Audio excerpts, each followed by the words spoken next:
Hey, what's up everybody? Welcome back to the channel and another playoff series breakdown video. We've gotten some support on these, so I'm going to keep doing them at least throughout the playoffs.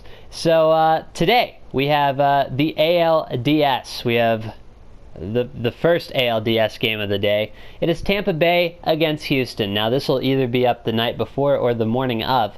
So if you guys go on to enjoy it, make sure to hit the like and subscribe button. Hopefully this will make you look really smart in front of all of the people at work and school that you try to talk baseball with.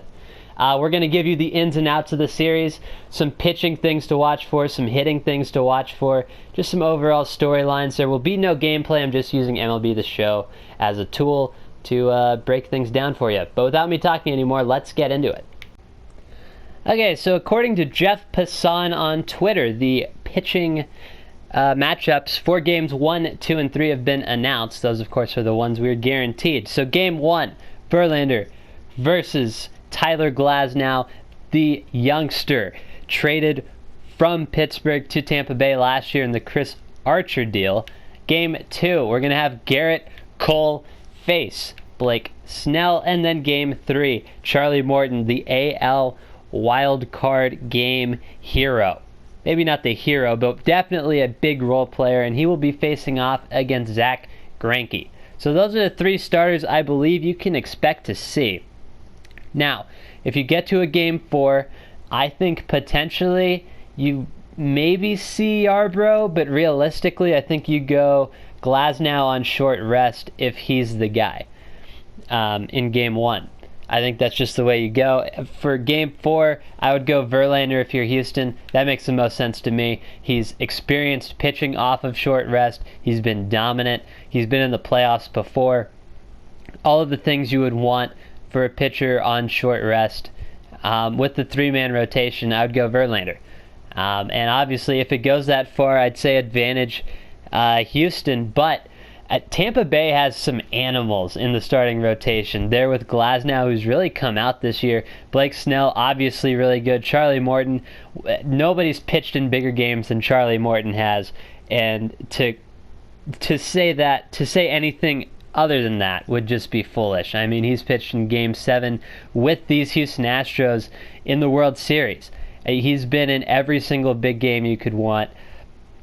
Winner-take-all games. He's an animal there in the Tampa Bay starting rotation. So even though on the surface it would look like Houston has a big advantage in the starting pitching department, Tampa Bay's there, man. It's not that large of a difference. And then for the bullpen, you can look at all of the normal prospects and people that you saw really in the wild card game if you're Tampa Bay. So you can look at Nick Anderson, who is striking people out incredibly well. You can see Colin Poche, I believe they say. You can see Drake, Castillo, Chaz Rowe, all of the people that were on hand at the wild card game. You can expect to see them and have a big part in the Tampa Bay series here against Houston. The bullpen's going to be crucial because the starting pitching is great. If you're Tampa Bay, that is something you can lean on. You can hang your hat on the starting pitching if you're Tampa Bay. Eventually, though, the pen is going to need to eat some innings, and Tampa Bay's pen can eat those innings. I think they are really good. They're probably one of the best bullpens in the playoffs still. I don't think that's a stretch. I think the pitching for Tampa Bay is what has gotten them to this point in the playoffs. It's just really good. Now, Houston's pen. Obviously, just the entire year as we scroll down here, I just want to see who's here. Ozuna, really good. Rondon, really good. Will Harris, Joe Smith. All of these pitchers in the pen, McHugh, Davitsky, they're all just great. The pitching in this series is going to be amazing, I think. The pen for both sides is great. I think the starting pitching for both sides is also equally amazing. I'm just interested to see how they're managed. I think that'll be one of the bigger storylines from a pitching perspective is how long do the starters go? How long of a leash do they get? And then how well does the bullpen fare? Because both teams' bullpens are very, very capable of doing so. faring very well. So let's get into the hitting. All right, so this is kind of what I would expect a lineup would look like. Now, it's not going to be exact, and I'll kind of talk us through the lineup and the bench here. But for Houston, kind of what I would think is Altuve, Correa, Springer, Bregman. I don't know where they'll bat, but they'll all be in the lineup, assuming they're all healthy. Yordan Alvarez will probably be a DH for a lot of the series, or used as a bench bat, potentially. You have Chirinos is most likely the catcher. You have Gurriel can play all over the place. Brantley's been on fire. Reddick's been okay. Maldonado will probably be the backup catcher. And then it's just stuff. I think Yandy Diaz will come off the bench, maybe as defensive replacement. But the lineup for Houston, now the bench is not as important in the American League as it is in the National League because you don't have the pitcher, you're not pinch hitting as often. The lineup 1 through 9 for Houston is stellar. The entire lineup, there's no breaks in this lineup. All of them are good hitters. You can't just cruise through one of them. Like if you try to cruise through Yuli Gurriel, like the 7-hitter or wherever he's batting, he will light you up and he will hit a home run. Same with Brantley. Reddick, maybe not, but I mean, the whole lineup as a whole is phenomenal. And Houston won a ton of games this year. I think they continue to hit in the playoffs, but they're facing a good staff here with Tampa Bay. They're facing a good pitching staff, a good pen. This is going to be a battle. That's the thing you want to watch for in this series. How does Houston hit the arms coming from Tampa Bay? Because Tampa Bay has some elite arms. They're not busting the bank. And I know I've talked about Tampa Bay's arms a lot. But how is this lineup for Houston going to hit the arms coming at them from Tampa Bay? That is a big, big thing to watch. Okay, so the lineup for Tampa Bay. I've taken it exactly from the wild card game versus Oakland. Obviously, different pitchers. There's different pitchers. With Verlander, you're facing a righty. This lineup was set up for a lefty there with facing Manea. But we'll talk through it, and I'll talk us through the bench here too. So Yandy Diaz, who knew Yandy Diaz was going to be an animal? And Diaz can play anywhere. He is a utility guy. They used him at first, but he can play anywhere.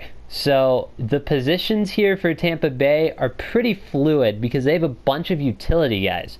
I was texting a buddy about this earlier in the week. I was like, how is Tampa Bay how are they a playoff team? And I came to the realization, all of their people are utility guys. So you have Yandy Diaz can play all over the place. Duffy can play anywhere in the infield. Adames is mostly a shortstop, but he can play some second and third, I believe. Brousseau can play all of the infield. Then you have, that's not even including the bench, where you have Daniel Robertson can play the outfield, the infield. You have Joey Wendell can play second, third in the outfield. They have options. Brandon Lau can play second base and left field, which is a strange combination. But they have positional flexibility.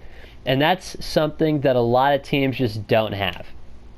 As an example, Alex Bregman is one of the few people on Houston that can play at different positions. So you have him at third base, but he can also play shortstop. I believe he played shortstop there at college at LSU, I believe is where he went to. Can also play some first. He's played innings in left field. But he's one of the few. Yordan Alvarez, you're not going to move around the diamond. He can kind of play first, mostly though a DH. George Springer, you can move around the outfield. Jose Altuve, you're not going to move Jose Altuve to third. He's not good enough defensively to do that. Nobody's, Houston Astros fans might get butthurt about that, but he's just not. The glove just isn't there. You can't move Altuve to third and say, yeah, he'll be fine. Same with Correa. He's got a great arm, but to move him to short or to first, or he's already a shortstop, but to move him to first would be stupid. Houston does not have positional flexibility, and Tampa Bay has a lot of it. And that really lets them be flexible with the lineup. So if one guy is swinging the bat well, let's say Jesus Aguilar for some reason is swinging the bat really well, which if he ever does, we won't know till later. But if he does, and then you need Jesus Aguilar at first base because that's realistically the only position you can play, but you're also like, oh man, Yandy Diaz has to play. Well, Yandy Diaz can move to like third base, and then you're like, oh, but Matt Duffy's playing well. I need him to move somewhere, and then you're like, well, he can move to second, and then you're like, well, Brosseau, and you can move all these players around, and that's something that a lot of these teams don't have. It makes them interesting. So yeah, that all being said, players to watch for in this series. Yandy Diaz, however you pronounce it. Can he continue to be the animal he was in the AL wildcard game? 2 home runs, just wild night. Can he be that guy in this series? And if he's able to, does that take Tampa Bay over the top? Then you have Meadows. You need Meadows to step up. He's been a big bat for you all year if you're Tampa Bay. You need him to start to hit in the playoffs. I don't think he got a hit last night in the AL wildcard game as I'm recording this. But Verlander is a tough pitcher to hit. Obviously, I don't need to say that. You guys already know. Can Austin Meadows hit?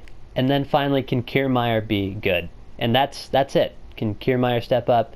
Who's going to step up for Tampa Bay? That's going to do it for the video, guys. Make sure to hit like and subscribe. I'll catch you guys in the next one. Oh, I guess before I go, I should say what the final series is going to be. This has potential to be an upset. It does. It has potential to be an upset. I'm going to go, though, Houston in 5. I think Tampa Bay takes it the distance. I think it's a great series. I would not be stunned if Tampa Bay pulls this out. I just think Houston's a better team. So I got Houston in 5.